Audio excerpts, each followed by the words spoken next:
Chapter 5, Mishnah 1.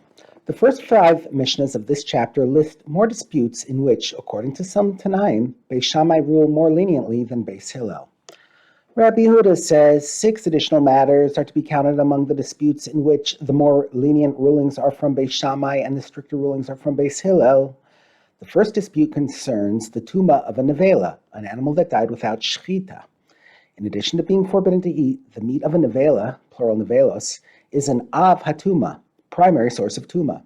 However, most other parts of the dead animal, such as its hide, bones, sinews, horns, and hooves, do not transmit tuma once they have been separated from the meat. The first dispute in this Mishnah concerns the status of a nevela's blood. The blood of nevelos, Beis Shammai rule that it is completely tahor, like the other parts of a nevela that are not meat. But Beis Hillel rule that it is tameh by rabbinic decree when there is at least a revis of it. The second dispute concerns an egg found inside the nevela of a kosher bird. Although the bird died without shechita and thus may not be eaten, the eggs found inside it are sometimes biblically permitted and sometimes not. If they are in the late stages of development, when they are no longer considered part of the mother bird, they are permitted. If they are in the early stages of development, when they are still considered part of the mother bird, the eggs are biblically forbidden as nevela. There is an in-between stage, when the eggs are not fully developed, but they are already no longer considered part of the mother bird.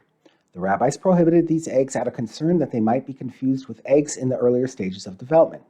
This next dispute centers on whether the rabbis extended their prohibition to include even eggs whose development is complete.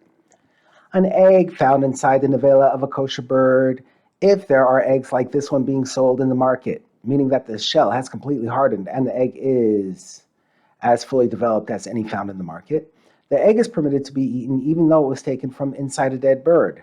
But if eggs like this one are not being sold in the market, meaning that the egg shell is complete but is still soft, it is forbidden to be eaten by rabbinic law, according to the words of Beis Shammai. However, Beis Hillel forbid any egg taken from a nevela, even one whose shell has completely hardened. However, there is one case in which Beis Shammai agree that even an egg with a hard shell is forbidden.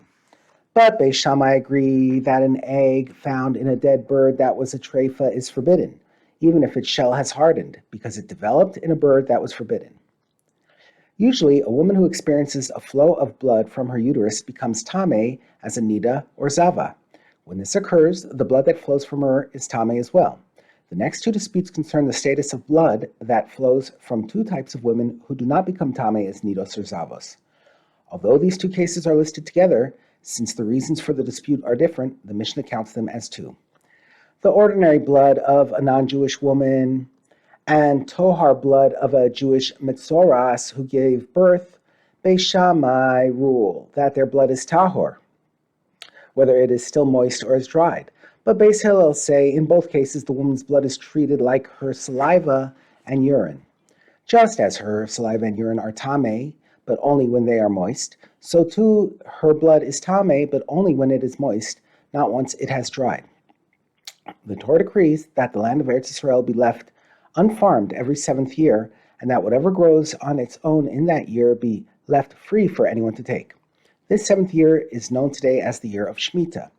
The 5th dispute concerns the right to take produce from fields in a Shemitah year.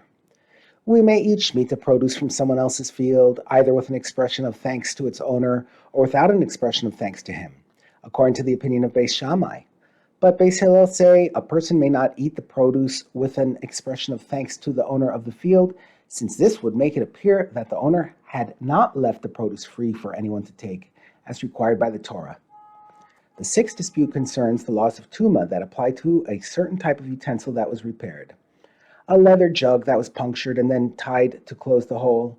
Beis Shammai say it can become tameh only once the leather has stiffened enough to remain tied without the knot.